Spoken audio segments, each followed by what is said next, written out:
What's up, everybody? It's the Power Rankings Podcast, aka the Power Rankings Show.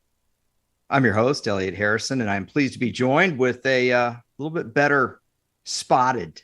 Can I say that spotted? Or what would you say if you're in a better spot? At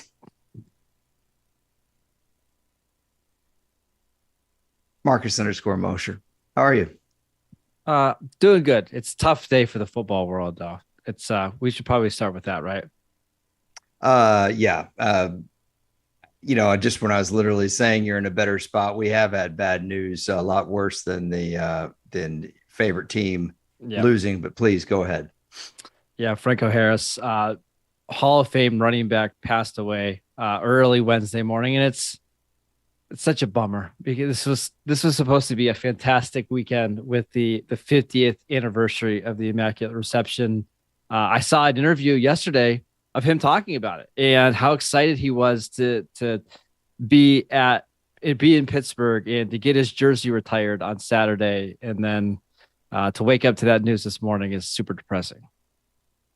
It is. And, I will say, like I said, right at the top there, that something like this kind of supersedes your favorite team winning or losing. This guy's really huge in the history of the sport.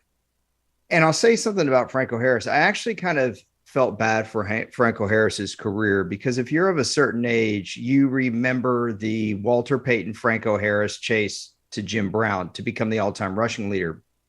And for a while, Franco Harris was ahead of Walter Payton in that chase. And Franco Harris kind of hit a rough patch in his career where he just couldn't do it anymore. But I mean, Marcus, he ran for 1,000 yards in his 12th year. He was just kind of out of gas after that. What running back wouldn't be out of gas in their 13th year? And so he was kind of one of those Hall of Famers that became underrated, if you will, because he wasn't Walter Payton. The Steelers didn't become the Steelers until Franco Harris got on board. In 1971, they were a team with a lot of young talent, a lot of good draft picks, guys like Jack Ham and L.C. Greenwood and Mean Joe Green, but they had one diddly poo. In 70 or 71, Terry Bradshaw was not a good quarterback as a young player. He'll be the first guy to tell you that. And Franco Harris comes on board, runs for over 1,000 yards in a 14-game season, has one of the most incredible plays ever, the Immaculate Reception. I wonder how many people know that he was a rookie running back when he did that. And can I just really quickly interrupt? Yeah. I saw a lot of people talking about that play on Twitter today, obviously. And it was shocking how many people didn't know that the Steelers didn't win the Super Bowl that year. I think people just thought, oh, they made this play and that's what propelled them to a Super Bowl run. I think a lot of people this morning were legitimately shocked that they actually lost in the next round, which you should think about it. 1972, who do you lose to? The only team that went undefeated in NFL history, but it's still wild.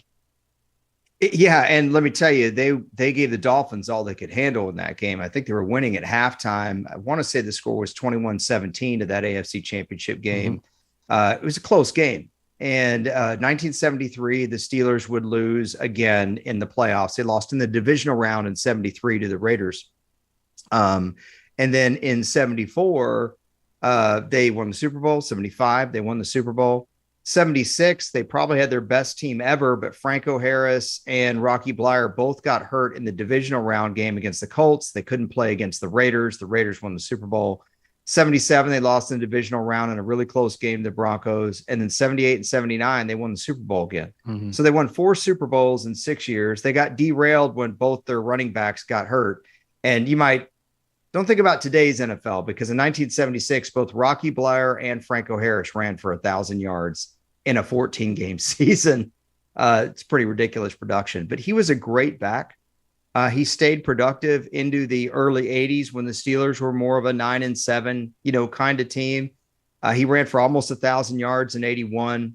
82, he would have had 1,000 if it wasn't for the strike. And then 83, in his 12th year, he ran for, I think, 1,007 yards and had an incredible career. I mean, he ended up with, I want to say, somewhere around 12,300 yards rushing. Like I said, the Steelers weren't the Steelers until he got there, because they were a team with great young defensive players that just didn't have good quarterback play. And it took a while for Terry Bradshaw to get it going. It took about 6 years, and Franco Harris was their offense. You know what's really cool about Franco is he made the Pro Bowl in the first 9 years of his career.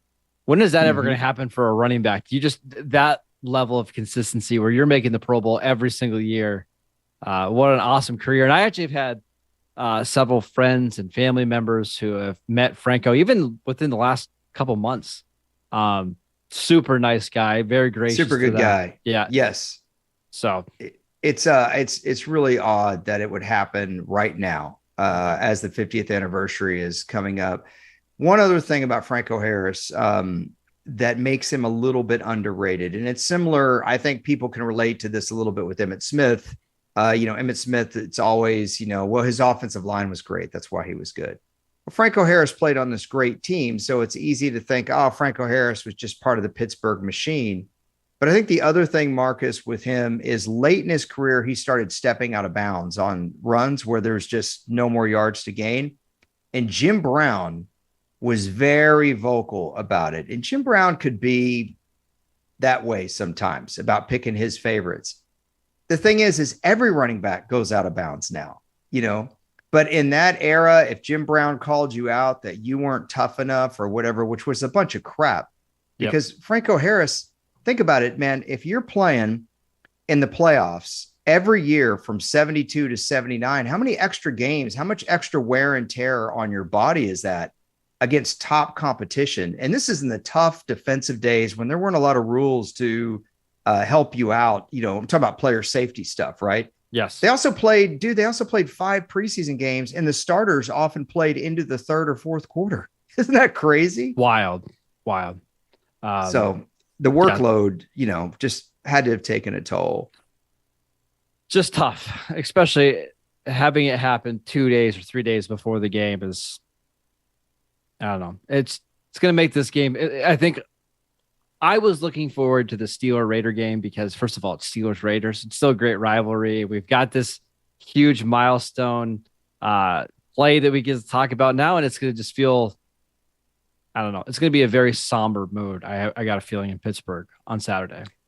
Yeah, I would also say with Franco Harris that he got to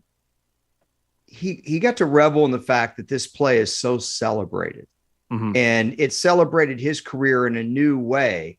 Whereas when I was young, he was known for chasing the rushing record, not for the immaculate reception. Right. Now he's known for the immaculate reception. And the other thing is his teammates, by and large, they'll all tell you that he was the cog. He was the main guy. And the fact that he was also a great guy, met him at the Hall of Fame.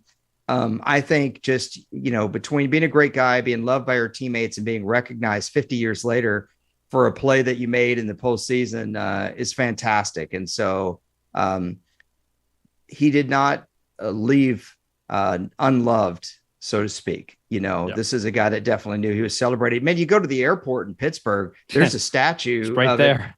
Yeah, the first time I had to fly through Pittsburgh, I walked right up on it. I was like, what is this? I was like, is there really a statue of the Immaculate Reception here? I was totally stunned. I didn't even know that existed.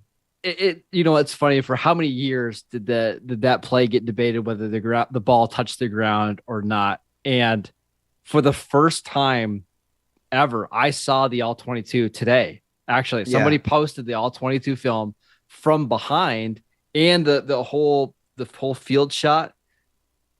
It's pretty clear it didn't hit the ground. It's just an incredible play. I mean, to this day, like we had a play last week with the Raiders, ironically, that was crazy. It's the kind of play you'll probably not see again. I think if the Immaculate Reception happened right now in the playoffs, Twitter would would go We've had some, bonkers. well, we've had some big plays, right? The Stephon Diggs, we've had some big plays, right? Touchdown against the Saints. That's a pretty big one. Yeah, but the Stephon Diggs play, it was it was a crazy play. But really, all that happened was it was a throw and a catch, and the defender misjudged it. This was a ball caroming 15 yards off of a hit over the middle, and a running back who's just trailing the play, scooping it at his shoelaces, and then running untouched for what, 40 something yards? Crazy. Yeah. There are a lot of rumors about that play, whether the Raiders claim that the officials called to see if they could get an escort out of the stadium. I've heard that before. A touchdown. And, it really, that play, as much as any, launched the Steelers dynasty because it let them know that they could beat one of the best teams in the league. I mean, the Raiders had been to the Super Bowl in 67. They had been to the AFL title game in 68 and 69. The Raiders went to the AFC championship in 70. This was a great team. The Raiders were a big time team. And the Steelers, man, they're just a bunch of 24-year-old kids. Yeah. All their key guys, all of them, Bradshaw and obviously Franco was a rookie, and Mean Joe Green's in his fourth year, and LC Greenwood and Jack Ham, and all these guys are Mel Blount. They're all 24 years old. Yeah. Crazy. Talk about a nucleus. So great career. Rest in peace. And I'm glad you brought that up at the top of the podcast because it's really important. It's the most important. Yeah, it's the most important story of the day. We do have some games we have to talk about. So let's just, I know it's an awkward transition, but let's get into it. Always is with this kind of thing. So Thursday Night Football, surprisingly a pretty good game. Jacksonville Jaguars at the New York Jets. Now, when I sent this line in this morning, Jacksonville was favored by 0.5 point. Since then, the Jets are now favored by 1.5 points. How do you feel about that? The Jets, I don't think they really deserve to be favored in this game. I know they're at home. I know they have a good defense, but you said Zach Wilson played the best game of his career or this year. Low bar, but yes. Very, very low bar. On the other side, you have a quarterback who is playing almost out of his mind, save for like a errant fumble last week against the Cowboys. Normally, Marcus, you would take the superior quarterback in a game like this. Yeah, and I will in this one. I think Jacksonville's going to win it. Their offense is just starting to figure things out. I don't think their defense is good by any means, but I think they can get enough stops, especially with Zach Wilson playing. I'll take Jacksonville to win. I've said this a lot this year. It's been a few weeks though, so you give me one here. But gosh, I wish the Jets had Breece Hall for this game. This is a game they really need to lean on their defense and their backs. They cannot afford Zach Wilson turnovers in this game. He turns the ball over twice. I think this game's over. By the way, I'm rooting for the Jets in this game. Why?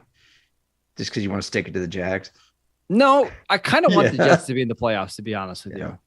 It's because I think the Jets, they're not going to be afraid of whoever they play in round one. And I think whoever they play is going to be terrified that they've got to play them because that defense is pretty good. What I see happening in this game is, and this is by far the longest we've ever spent on a Thursday night game. I see Evan Ingram catching a ball maybe in the last drive of the game for the Jags. They really need a score. And a Jet safety hits him at about 10 yards before he gets to the sideline, but he just drags him all the way to the sideline and gets out of bounds. Thank you for that. Let's move on to Bills Bears on Saturday. Bunch of Saturday games. Bills 8.5 point favorites. I would not take the Bills to cover this. 9 point favorites. That's what I said in this morning. 9 point favorites. Yeah. I wouldn't take the Bills to cover this. This is a walk away for me. I could see the Bills having a letdown. We saw the Bears really give the Eagles a hard time. This game is in Chicago. It's one thing to have weather conditions when you're at home in your friendly confines. It's another thing to have it at another stadium. And I think Justin Fields has had some bad luck. I like the Bears to cover this, Bills to win. I 100% agree with you there. A lot of bad weather seems like in that Chicago game. I think that favors Buffalo. Next one, another bad weather game. Saints at Browns.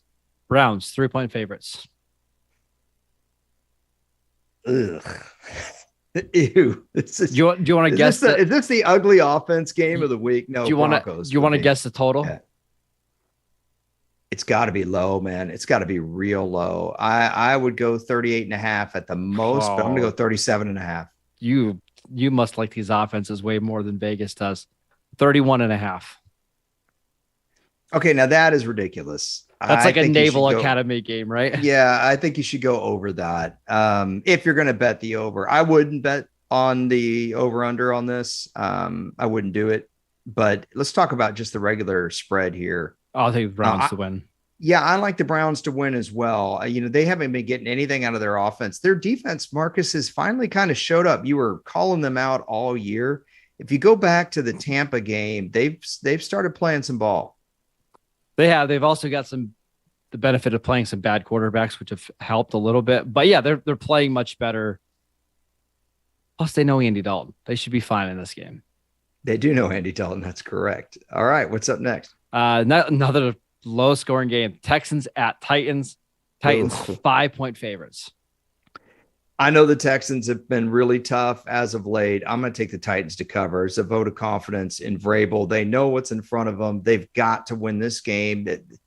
Tennessee keeps losing tough games, and they're on a late season slide here. Should mention, Mike Vrabel said it's very unlikely that Ryan Tannehill plays this week. So that means Malik Willis, maybe some Josh Dobbs. Yeah, I saw Ryan Tannehill play last week. I would not be surprised if he is in fact not a late scratch and ends up on the field. Okay. Look, this is the nature of the NFL. They shoot these guys up sometimes. I know it sucks. Yep. 35.5, by the way, is the total. They'll tape it up. If you're going to bet on this game, this would not be my preferred choice. But you want to keep tabs on who's starting this game. This is a late bet. This is not something you'd bet on now. What's the total on this? 35.5. Yeah, I was going to guess 34.5. Yikes. I think this has a better chance of being low than Browns Saints does, actually, because I think the Browns offense is going to wake up at some point. Okay, what's next? All right, next game. Seahawks at Chiefs. Chiefs 9.5-point favorites. Oof. I'll take the Chiefs to cover that all day. I knew you would. I know. Seattle cannot stop the run at all.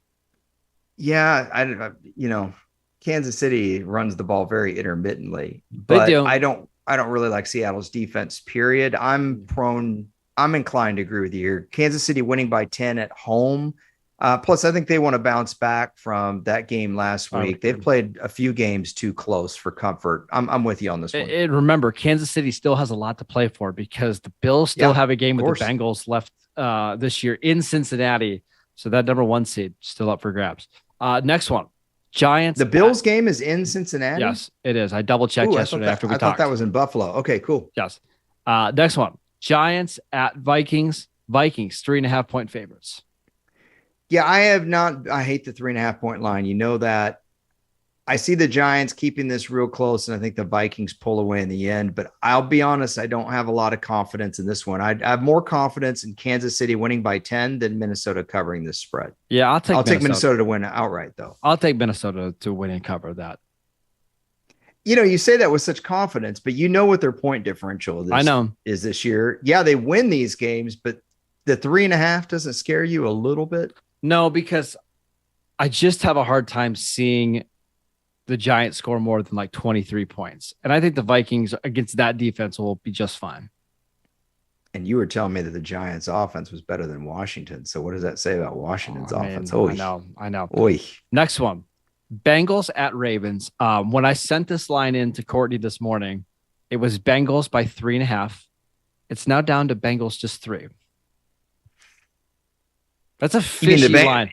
You mean the Bengals Patriots? Sorry, yes, Bengals Patriots. Yes, I'm sorry. Because Bengals do play the Ravens in Cincinnati. Week 18. Boy, is that last game of the season, right? Yes. That might decide the North and then who the best wild card is. So that's an interesting game to kind of circle on the schedule. You know what's going to be wild, by the way, though? What's that? I got a feeling I'd rather be the 5th seed than the 3rd seed in the AFC. Because if you're the 5th seed, it probably means that you play Tennessee or Jacksonville in round 1.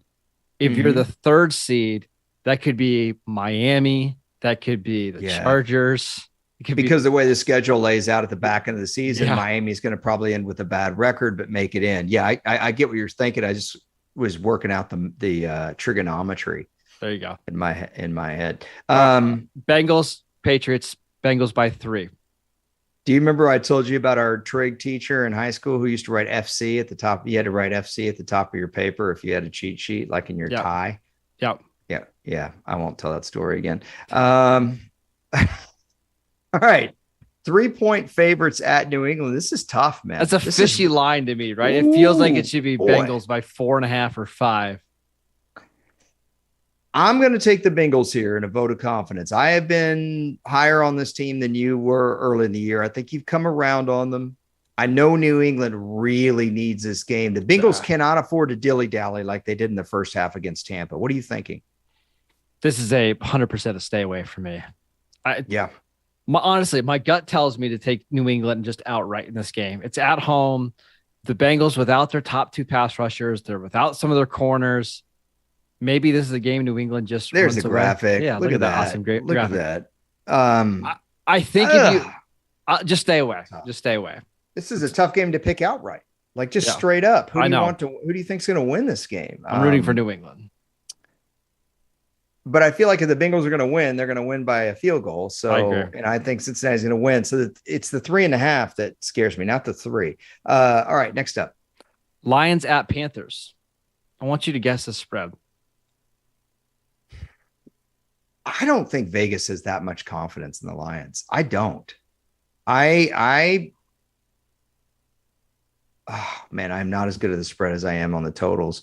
I'm going to say they've got the Lions by 2.5. You are exactly right. That is the line. I think I would take Detroit here because they can get that field goal and win. Yeah.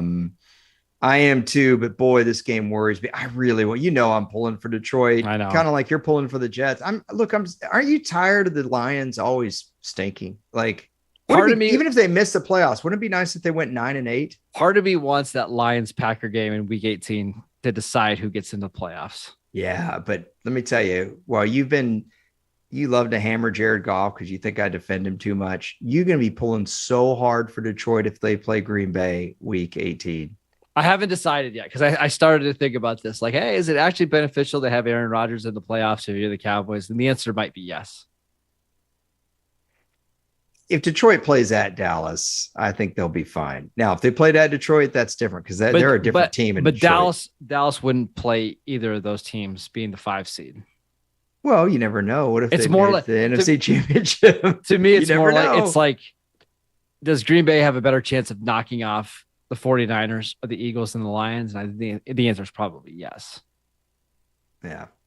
I just want the Lions to be good. I'm not worried about who's the matchups right now. Go ahead.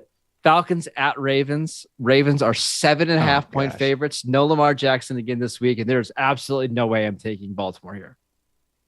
If you had to set the over under on how many minutes of this game I'm going to watch, what would you put it at? 0. Because who are you picking in this one? Would you say the Ravens are favored by how much? 7.5. I'm not taking the Ravens to cover that. Heck no. No way. No way. I'll take the Falcons to cover. I'll take the Ravens to win outright. Boy, I don't love this total either. I wouldn't even know how to predict this because first of all, you have to know who's playing quarterback for the Ravens. Huntley. You have no idea. Okay, you would think this should be a low total, right? Yes, and it is. It should be. This should be like, what is it? 35.5, 36.5. Yeah. 36.5. Yeah. You just don't know with these young quarterbacks if they're going to turn the ball over and you're going to get pick sixes and that kind of thing. I don't think Huntley will do it, but I don't know about Desmond Ridder. Yep. I'd stay away from that one. Only 2 late afternoon games on Saturday. The first one, Commanders at 49ers, which I think you're going to watch. This is a game that you're interested in. Yes. 49ers, 7-point favorites. I like the 49ers to cover. That doesn't mean I don't think this is going to be a tough game. This might be 21-14 or 20-13. What's our Chase Young update of the week? Who knows? I hate that so much.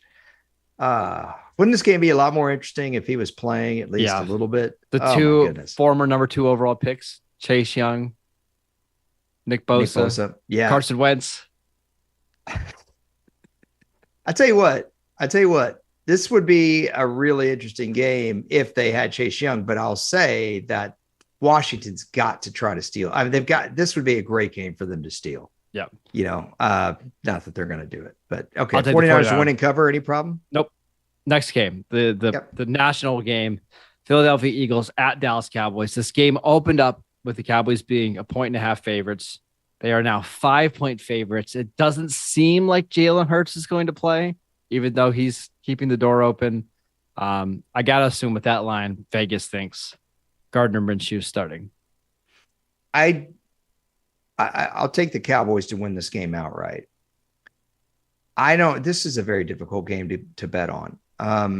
First of all, you don't know what you're going to get from Minshew. And there have been times where Minshew has played really, really well when you're not expecting it. And Dallas, when's the last time Dallas put a complete game together? Minnesota? Yeah. Could you bet on the Cowboys responsibly in this game, not knowing the quarterback situation? No. I don't think you can either. I'll take the Cowboys to win outright, though, even if Hurts plays. I'll just stay away from this game. Too many. With this game not having as much meaning as it did a couple days ago, it's really hard to tell like what the Cowboys are even going to do. I'll give you an example. Micah Parsons has missed the last 2 days with the illness. Haven't heard exactly what it is, but if he's 80%, they might just play him 35 snaps and say, okay, there's no sense of overworking him here. Same with the Eagles. Like if AJ Brown's a little nicked up, do you really need him running 60 routes in this game? Probably not. Just one of these days, like I know sometimes these guys have the stomach flu and that's why they miss. They're dehydrated. Look, not trying to be gross, but it happens. Sometimes I just wish they'd put Long John Silver's on the injury report. Like what was the actual cause? What was the problem? I saw in basketball last night, Jimmy Butler they said gastrointestinal issues.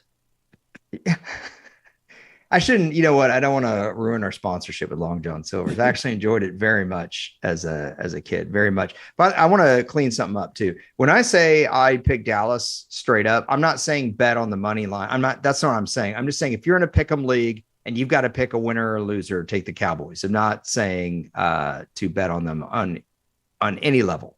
Sure. So there you go. All right. Next one. It's the Pittsburgh Steelers and the Las Vegas Raiders. Raiders going to Pittsburgh. Steelers 3-point favorites. I kind of like Pittsburgh in this game. I'm going to take Pittsburgh to win and cover on this. I think the emotional feeling in that stadium, the Steelers have been a lot peskier than I thought they've been. The Raiders have escaped.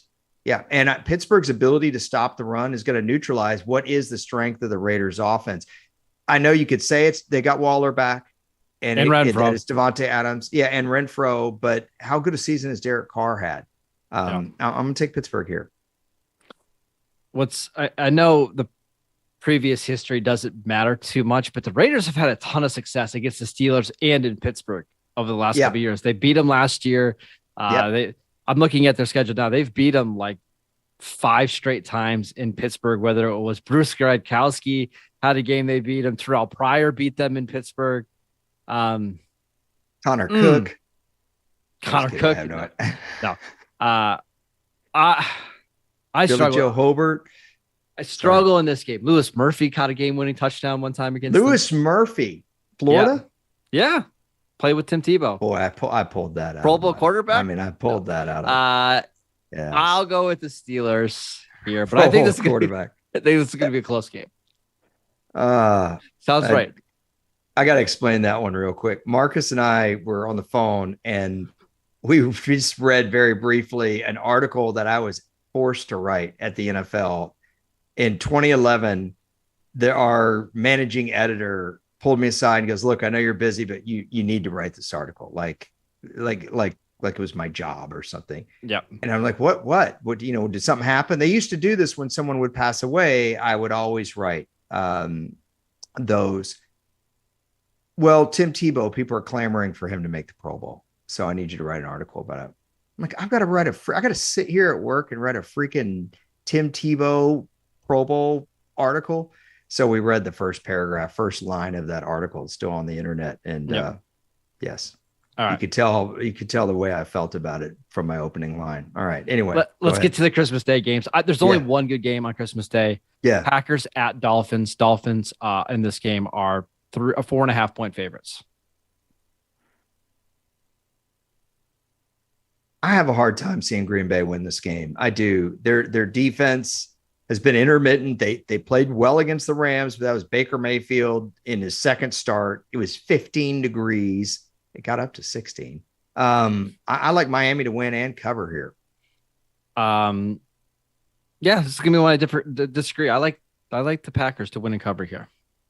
You were just telling me the Packers were not going to win in Miami like a couple of days ago. No, I'm picking the Packers. So we've got two other games.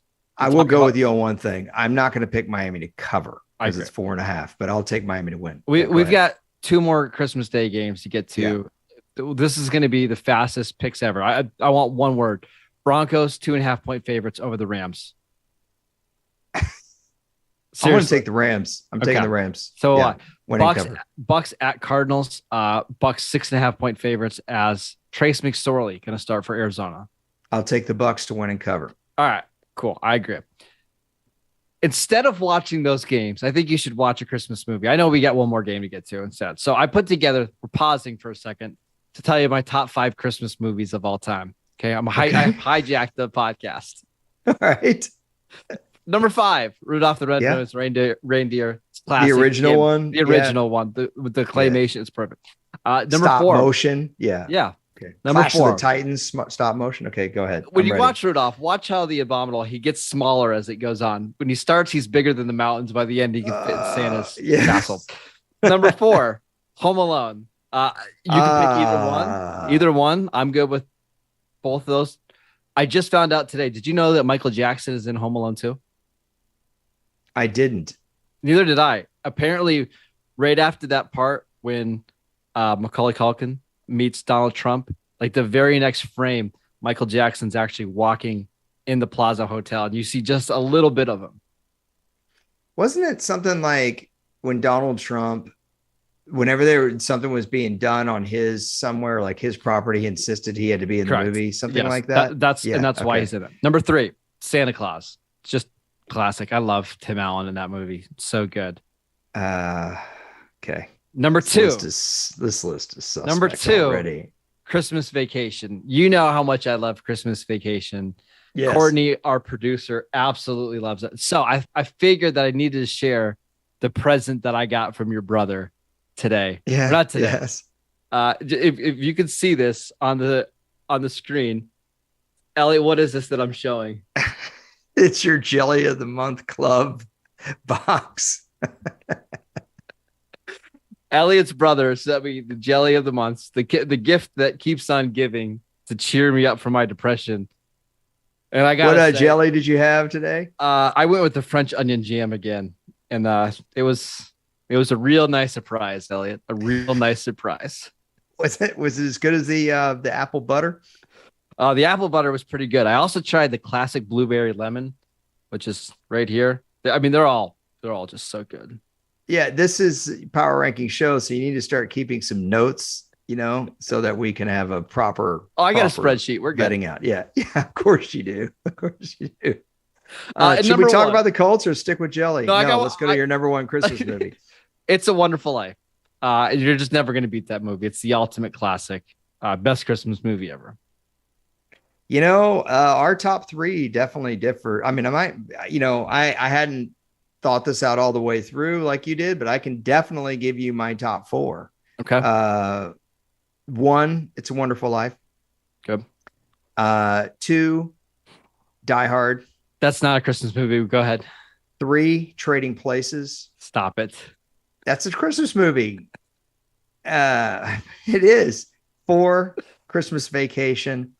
And 5 is really, really tough. I do like the original Miracle on 34th Street from the 1940s or 1951. I like both versions of it. I'm good with. I need to watch the George C. Scott 1984 A Christmas Carol again. I haven't seen that one in a while. You and I, A Bad Santa, we've talked about before, is definitely a diversion. Home Alone's a good one though. I need Courtney on here. Courtney, what's the best Christmas movie of all time? Got to be Christmas Vacation. See, there you go. At least we're all in agreement with that one. Most overrated Christmas movie. People love it, and you're like, meh. Jingle All the Way. Yeah, I'm going to Christmas Story. That's wow. What a hot take. What a hot take. Yeah. Meh.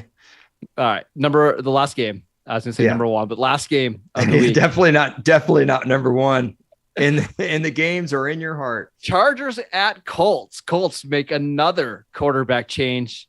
We get Nick Foles this week. Chargers 4.5-point favorites. I'm going to pick the Chargers to win and cover, but I do it so half-heartedly. Doesn't it feel like Nick Foles is going to throw for 325, 3 touchdowns and a pick, and the Colts are going to win? The Chargers just need to win one more game, probably, to make the playoffs. And I got to feel like this is going to be the one they lose. Just like, could you bet on the Chargers in this game? I can't. No. I couldn't advise anyone to do that. No. So no way. All right. What could they? Yeah, let's go back over and let's pick a couple strong ones. Jags, Jets. I like the Jets. You like the Jags. Bills, Bears. We like the Bills to win outright, but the Bears probably to cover. Mm-hmm. Saints, Browns. We like the Browns to win. Maybe stay away from that spread. Think that's gonna be... Titans, Texans. You like the Titans. I'm just staying away like a coward. Seahawks, Chiefs. We both like the Chiefs to win and cover. Vikings, Giants. I like the Vikings to win and cover. You like the Vikings to win. You would stay away from the point spread. Mm-hmm. Bengals, Patriots. We really struggle with it. Let's take the Bengals to win and cover. Let's have a little bit of faith in our Bengals. Lions, Panthers. We both like the Lions to win. Falcons, Ravens. We both like the Ravens to win, but the Falcons to cover. Commanders, 49ers. We both like the 49ers to win and cover. Eagles, Cowboys. You like the Cowboys to win. I'll probably take the Eagles here. I've seen the Cowboys lose this exact same game before with Jeff Garcia playing for the Eagles. 2006. Yeah. Oh, that was a nasty game. Why'd you have to bring that one up? Now, that one actually was painful. This group's not painful. That group was painful. Raiders, Steelers. I think this is going to be a really good game. I think it's going to be close. I will lean with you to take the Steelers to win and cover. Packers, Dolphins. I'm taking the Packers outright. You are taking the Dolphins to win and cover. Broncos, I'm not taking them to cover, but I would take them to win. Yeah. Broncos, Rams. We're not watching that, but we take the Rams. Bucks, Cardinals. We're going to take the Bucks, but we're not watching that game either. Chargers, Colts. We're rooting for the Chargers, but we don't have any faith that they're actually going to be able to win that game and cover. I'll just take them to win outright. That's it. Okay, two that I think are really strong in our group here.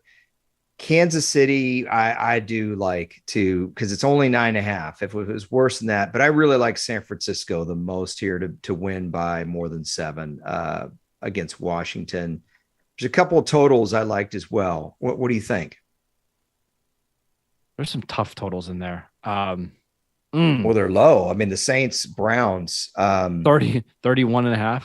Yeah, it's just too low, Marcus. How do you go under that? You can't. That's why you just stay away. Yeah.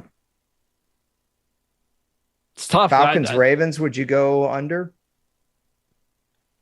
No, because I think the Ravens will be able to get enough chunk plays with Tyler Huntley. He's not terrible. And I would be surprised. What's the total on that one again? Is it 36.5? What was that one? 36.5. Yeah. Okay. So if they get a couple chunk plays and they end up scoring 24 points, let's say, okay, with Tyler Huntley, which would be about right. Does Atlanta score more than 12? I think 13 is probably where they get. Yeah. Okay. Fair enough. Anything else that we're missing then? So between San Francisco, Washington, Kansas City, Seattle is the only ones that I'm strongly recommending. Go be with your families this week. Don't bet on these games. Yeah, they're tough. If it were me, I honestly, really San Francisco, Washington would be the only one I'd really do. But Kansas City, Seattle is a good plan B. Yeah. So there we go. All right. So those are the picks. We talked about Franco Harris. I wanted to just ask you something real quick about the Saturday games, because I know you love the Saturday games. Did you think it was a little much last weekend trying to watch a triple header, then come back around watching a triple header again on Sunday, plus the Thursday night game, plus the Monday night game, or did you like it?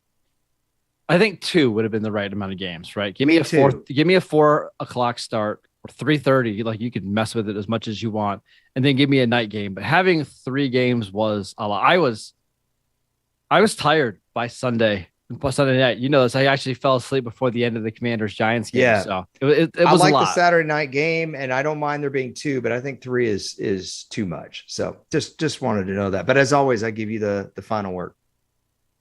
Why do we have to have games on Christmas? I know the NFL is trying to compete with the NBA and they're trying to take away and dominate that game. Do we really need Christmas Day games? I'm going to sound like really negative here. I apologize. I'm going to be a negative Nancy, but because the NFL has no self-awareness, zero. It's the same reason we have Thursday night games. All they look at, Marcus, is how do we rate versus everybody else? They don't look at how do we rate against ourselves, and they don't look at the possibility of saturation. Well, not only that, like I'm fine with, I understand why they had to put all the games on Christmas Eve because they didn't want to put a full NFL slate on Christmas Day. So I get it. But did we need an 8:30 kickoff on Christmas Eve between the Raiders and Steelers? Like, why not just throw that into the 4 o'clock slate of games? Because a lot of people on Christmas Eve night are going to be out parties. They're going to be at church. They're going to be with their families.